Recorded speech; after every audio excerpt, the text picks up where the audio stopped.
दी loud Bihar आप इस channel से जोड़कर रोजाना ताज़ा अपडेट पा सकते हैं। जैसे दिन भर की ताज़ा खबर, सरकार की नई योजनाएं, नए नियम, स्कूल कॉलेज स्कॉलरशिप, रोजगार।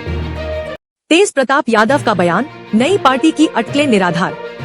राष्ट्रीय जनता दल आरजेडी नेता तेज प्रताप यादव ने उन तमाम अटकलों को खारिज कर दिया है जिनमें उन्हें लालू परिवार से अलग किए जाने या नई पार्टी बनाने की बात कही जा रही थी।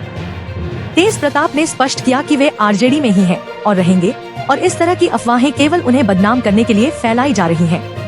तेज प्रताप का यह बयान इसलिए महत्वपूर्ण है क्योंकि हाल ही में उनके सोशल मीडिया पोस्ट्स और पार्टी गतिविधियों से दूरी को लेकर कई तरह की अटकलें लगाई जा रही थी। साथ ही पारिवारिक विवादों और संगठनात्मक बैठकों से उनकी गैरमौजूदगी ने इन चर्चाओं को और हवा दी थी। तेज प्रताप ने साफ कहा, ना मैं पार्टी छोड़ रहा हूँ, ना परिवार से निकाला गया हूँ, सब अफवाह है। आरजेडी ही मेरी पहचान है। राजनीतिक विश्लेषकों का मानना है कि यह बयान बिहार की राजनीति में आरजेडी की आंतरिक एकजुटता दिखाने का प्रयास है, खासकर उस समय जब पार्टी 2025 विधानसभा चुनाव की तैयारियों में जुटी है। तेज प्रताप पूर्व में भी कई बार अपने बयानों और गतिविधियों से पार्टी लाइन से अलग नजर आए हैं। उनके भाई और नेता प्रतिपक्ष तेजस्वी यादव के साथ उनके रिश्ते हमेशा चर्चा में रहे हैं, लेकिन अब इस बयान से पार्टी के भीतर एकता का संदेश देने की कोशिश की गई है। तेज प्रताप यादव की यह सफाई बिहार की राजनीतिक सरगर्मियों के बीच यह जताती है कि फिलहाल वे पार्टी से बाहर नहीं जा रहे हैं और किसी नई राजनीतिक राह पर नहीं हैं।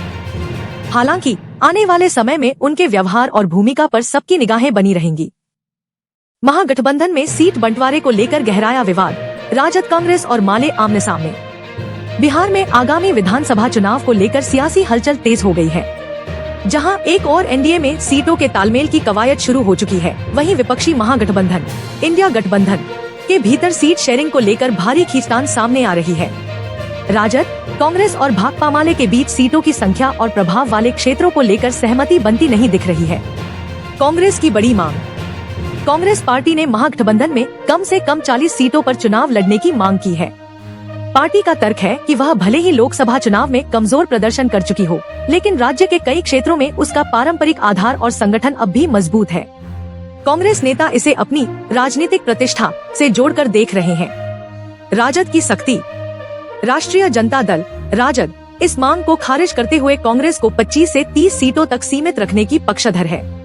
राजद का कहना है कि गठबंधन में सबसे बड़ा जनाधार उसी के पास है और जनता मुख्यमंत्री के रूप में तेजस्वी यादव को देख रही है, इसलिए उसे सबसे ज्यादा सीटों पर लड़ने का अधिकार है। भाकपा माले की दावेदारी। इस बीच वाम दलों में प्रमुख भाकपा माले ने भी प्रमुख सीटों पर दावेदारी ठोक दी है। माले नेताओं ने कहा कि पिछली बार की तरह इस बार भी उन्हें हल्के में लेना गठबंधन के लिए नुकसानदेह साबित हो सकता है। माले ने कम से कम 15-20 सीटों की मांग की है, खासकर उन क्षेत्रों में जहां 2020 में उन्हें बढ़त मिली थी। गठबंधन की एकता पर सवाल। सीटों को लेकर इस तरह की खींचतान से महागठबंधन की एकता पर सवाल खड़े हो गए हैं। कांग्रेस अपनी उपेक्षा का आरोप लगा रही है। राजद नेतृत्व खुद को सर्वमान्य मानते हुए समझौते में हावी होना चाहता है। माले, जिसे जमीनी आंदोलनों की ताकत माना जाता है, अब सम्मानजनक भागीदारी की मांग कर रहा है। राजनीतिक विश्लेषकों का मानना है कि अगर सीटों पर जल्द सहमति नहीं बनी तो गठबंधन की रणनीति कमजोर हो जाएगी और कार्यकर्ताओं के बीच भ्रम की स्थिति बनेगी। इससे न सिर्फ उम्मीदवारों के चयन में देरी होगी, बल्कि प्रचार अभियान में भी सामंजस्य की कमी दिखाई देगी। महागठबंधन की अहम बैठक। तेजस्वी यादव को सीएम चेहरा बनाने पर सहमति के संकेत। बिहार में आगामी विधानसभा चुनाव को लेकर महागठबंधन की रणनीति तेज होती जा रही है। आज सुबह 11:30 बजे पटना में आरजेडी नेता तेजस्वी यादव की अध्यक्षता में महागठबंधन की एक महत्वपूर्ण बैठक आयोजित की गई, जिसमें सीट बंटवारे, चुनावी तैयारियों और गठबंधन की संरचना को लेकर विस्तृत चर्चा हुई। बैठक के प्रमुख एजेंडे। सीट बंटवारे का प्रारंभिक खाका तैयार करना। गठबंधन के भीतर समन्वय समिति का गठन। तेजस्वी यादव को महागठबंधन का मुख्यमंत्री चेहरा बनाने पर सहमति बनाना। बैठक में आरजेडी, कांग्रेस, वाम दलों समेत अन्य घटक दलों के वरिष्ठ नेता मौजूद रहे। सूत्रों के मुताबिक तेजस्वी यादव को आगामी विधानसभा चुनाव के लिए महागठबंधन का औपचारिक मुख्यमंत्री उम्मीदवार घोषित करने की दिशा में सहमति बन चुकी है और इसका आधिकारिक ऐलान जल्द ही किया जा सकता है। महागठबंधन में सामंजस्य और तालमेल बनाए रखने के लिए एक समन्वय समिति के गठन पर भी चर्चा हुई। इस समिति में सभी प्रमुख दलों के प्रतिनिधि होंगे, जो नीति निर्धारण और चुनावी अभियान में तालमेल का काम करेंगे। राजनीतिक जानकारों का मानना है कि यह बैठक महागठबंधन की चुनावी एकता को मजबूत करने और तेजस्वी यादव के नेतृत्व को केंद्रीकृत करने की कोशिश है। इससे न सिर्फ कार्यकर्ताओं में स्पष्टता आएगी, बल्कि जनता के सामने एक ठोस नेतृत्व चेहरा भी पेश किया जाएगा। महागठबंधन की यह कवायद एनडीए के सीट बंटवारे और आंतरिक खींचतान के बीच विपक्ष की एकजुटता का संदेश देने की रणनीति का हिस्सा भी मानी जा रही है। बैठक में लिए गए निर्णयों को लेकर शाम तक औपचारिक प्रेस कॉन्फ्रेंस या बयान जारी होने की संभावना है। ऐसे में अब सबकी नजरें इस पर टिकी हैं कि तेजस्वी यादव को मुख्यमंत्री चेहरा घोषित करने की घोषणा कब और कैसे होती है। एनडीए में सीट बंटवारे को लेकर हलचल तेज, जेडीयू और हम ने पुराना फॉर्मूला दोहराया। बिहार में आगामी विधानसभा चुनाव को लेकर राष्ट्रीय जनतांत्रिक गठबंधन एनडीए के भीतर सीट बंटवारे को लेकर हलचल तेज हो गई है। भाजपा, जेडीयू और हम सेक्युलर के नेताओं के बीच लगातार बैठकें हो रही हैं, जिनमें 2020 के सीट बंटवारे के फॉर्मूले को आधार बनाने की मांग उठ रही है। क्या था 2020 का फॉर्मूला? 2020 के विधानसभा चुनाव में एनडीए के भीतर सीटों का बंटवारा इस प्रकार हुआ था। भाजपा 121 सीट, जेडीयू 122 सीट, विकासशील इंसान पार्टी वीआईपी और हम सेक्युलर को जेडीयू के कोटे से सीटें दी गई थी। हालांकि इस बार वीआईपी गठबंधन से बाहर है और चिराग पासवान की एलजेपी रामविलास को शामिल किया गया है, जिससे गणित थोड़ा बदल गया है। जेडीयू और हम की मांग, जेडीयू चाहती है कि 2020 के समतुल्य सीटें उसे दी जाएं या कम से कम समान सम्मानजनक हिस्सेदारी सुनिश्चित की जाए। हम सेक्युलर के प्रमुख जीतन राम मांझी भी अपने प्रभाव वाले क्षेत्रों में कम से कम 5-7 सीटों की मांग कर रहे हैं। इन दलों का कहना है कि वे एनडीए के पुराने और विश्वस्त सहयोगी हैं, इसलिए उनकी दावेदारी को नजरअंदाज नहीं किया जा सकता। भाजपा की स्थिति, भाजपा इस बार चुनाव में अग्रणी भूमिका में रहना चाहती है। सूत्रों के मुताबिक पार्टी चाहती है कि सीटों का बंटवारा जनाधार और जीत की संभावना के आधार पर हो। भाजपा नेतृत्व फिलहाल किसी भी सार्वजनिक बयान से बच रहा है, लेकिन अंदरूनी तौर पर वह 100+ सीटों पर दावा कर सकती है। चिराग पासवान की एंट्री से समीकरण जटिल, चिराग पासवान के एनडीए में शामिल होने से सीट बंटवारे का गणित और भी पेचीदा हो गया है। वह कम से कम 20-25 सीटों की मांग कर सकते हैं, खासकर दलित बहुल क्षेत्रों में। विशेषज्ञ मानते हैं कि यदि एनडीए समय रहते इन मतभेदों को नहीं सुलझाता, तो इससे जमीनी स्तर पर कार्यकर्ताओं में भ्रम की स्थिति पैदा हो सकती है और विपक्ष को इसे अवसर के रूप में भुनाने का मौका मिल सकता है। बिहार में एनडीए की चुनावी तैयारियों का अगला चरण सीट बंटवारे के समझौते पर निर्भर करता है। भाजपा, जेडीयू, हम और लोजपा, रामविलास सभी अपने अपने राजनीतिक महत्व को बरकरार रखते हुए अधिकतम सीटों की दावेदारी कर रहे हैं। अब देखना यह है कि भाजपा नेतृत्व इस खींचतान को राजनीतिक समझदारी से कैसे सुलझाता है। एआईआईएमएस पटना में सुपर स्पेशलिटी ब्लॉक का उद्घाटन, बिहार के स्वास्थ्य क्षेत्र को बड़ी सौगात। बिहार के स्वास्थ्य क्षेत्र को एक नई दिशा देते हुए स्वास्थ्य मंत्री मंगल पांडे ने शुक्रवार को एआईआईएमएस पटना में बने नए सुपर स्पेशलिटी ब्लॉक का उद्घाटन किया। इस अत्याधुनिक चिकित्सा इकाई को जनता को समर्पित करते हुए उन्होंने कहा कि अब राज्य के मरीजों को इलाज के लिए दिल्ली, मुंबई या अन्य बड़े शहरों की दौड़ नहीं लगानी पड़ेगी। क्या है सुपर स्पेशलिटी ब्लॉक? यह नया ब्लॉक अत्याधुनिक चिकित्सा उपकरणों, विशेषज्ञ डॉक्टरों और उन्नत इलाज की सुविधाओं से लैस है।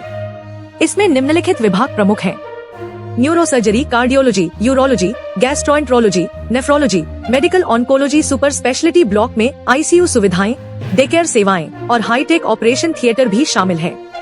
स्वास्थ्य मंत्री मंगल पांडे ने कहा, यह सुपर स्पेशलिटी ब्लॉक बिहार की जनता को समर्पित है। अब किसी मरीज को इलाज के लिए दिल्ली का रुख नहीं करना पड़ेगा। हमारी सरकार स्वास्थ्य सेवा को सुलभ और सशक्त बनाने के लिए प्रतिबद्ध है। उन्होंने यह भी बताया कि आने वाले समय में एआईआईएमएस पटना को ईस्ट इंडिया का मेडिकल हब बनाने की दिशा में कई और योजनाएं लागू की जाएंगी। एआईआईएमएस पटना में सुपर स्पेशलिटी ब्लॉक का उद्घाटन बिहार की स्वास्थ्य प्रणाली में मील का पत्थर साबित हो सकता है। यह न केवल राजधानी क्षेत्र बल्कि आसपास के जिलों के लिए भी उन्नत और सुलभ स्वास्थ्य सेवा का नया केंद्र बनेगा। आने वाले समय में इसकी क्षमता और विस्तार से राज्य के लोगों को और लाभ मिल सकेगा। उच्च जाति आयोग की चर्चा तेज, नीतीश सरकार पर 65% आरक्षण को 9वीं अनुसूची में न शामिल कर पाने की हो रही आलोचना। मुख्यमंत्री नीतीश कुमार द्वारा हाल ही में गठित उच्च जाति आयोग की बिहार की राजनीति में गहन चर्चा जारी है। यह आयोग राज्य में आर्थिक रूप से कमजोर वर्ग, EWS के तहत आने वाली अगड़ी जातियों की सामाजिक आर्थिक स्थिति का अध्ययन करेगा और उनके लिए कल्याणकारी योजनाओं की रूपरेखा तैयार करेगा। हालांकि इस पहल की सराहना के साथ साथ सरकार को 65% आरक्षण को 9वीं अनुसूची में शामिल न कर पाने के कारण आलोचना का भी सामना करना पड़ रहा है। क्या है उच्च जाति आयोग? यह आयोग अगड़ी जातियों की शैक्षणिक, आर्थिक और सामाजिक स्थिति का विश्लेषण करेगा। आयोग का उद्देश्य है कि EWS वर्ग के लोगों को सरकारी योजनाओं में प्रभावी भागीदारी मिले। आयोग को 6 महीने में अपनी रिपोर्ट सौंपनी है। इससे पहले राज्य में पिछड़ी, अति पिछड़ी और दलित जातियों पर आयोग और सर्वेक्षण हो चुके हैं, लेकिन अगड़ी जातियों के लिए यह पहली संगठित पहल है। राजनीतिक विश्लेषकों के अनुसार यह कदम अगड़ी जातियों के बीच नीतीश कुमार की स्वीकार्यता बढ़ाने की रणनीति है, जो परंपरागत रूप से भाजपा का वोट बैंक मानी जाती है। यह पहल जातिगत सर्वेक्षण और 65% आरक्षण लागू करने के बाद की राजनीतिक प्रतिक्रिया के रूप में भी देखी जा रही है, ताकि सामाजिक संतुलन बना रहे। 65% आरक्षण और 9वीं अनुसूची का सवाल। बिहार सरकार ने जातिगत सर्वेक्षण के आधार पर शिक्षा और नौकरियों में 65% तक आरक्षण लागू करने की घोषणा की थी। हालांकि यह निर्णय संवैधानिक चुनौतियों के घेरे में है, क्योंकि यह सुप्रीम कोर्ट द्वारा निर्धारित 50% की सीमा से अधिक है। संविधान की 9वीं अनुसूची में शामिल कर देने से इस कानून को न्यायिक समीक्षा से संरक्षण मिल सकता है, लेकिन अब तक राज्य सरकार केंद्र से इस संबंध में सहमति प्राप्त नहीं कर सकी है। इसी वजह से विपक्ष और सामाजिक संगठनों ने सरकार पर राजनीतिक स्टंट और वोट बैंक अपीसमेंट का आरोप लगाया है। राजनीतिक विश्लेषक मानते हैं कि नीतीश कुमार अब हर वर्ग को साधने की कोशिश में है। पिछड़ा, दलित, महादलित के बाद अब अगड़ी जातियों पर ध्यान केंद्रित किया गया है।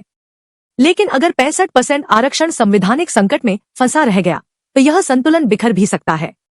उच्च जाति आयोग की स्थापना नीतीश सरकार की समावेशी राजनीति की दिशा में उठाया गया प्रतीकात्मक कदम है, लेकिन जब तक सरकार आरक्षण के संवैधानिक पक्ष को मजबूत नहीं करती, तब तक इस आयोग की सिफारिशें और प्रभाव सीमित ही रह सकते हैं।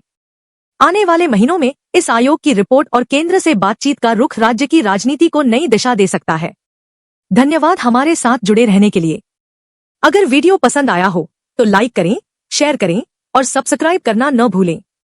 बेल आइकन दबाएं ताकि बिहार की राजनीति की हर नई खबर आप तक सबसे पहले पहुंचे। मिलते हैं अगली रिपोर्ट में, तब तक के लिए नमस्कार।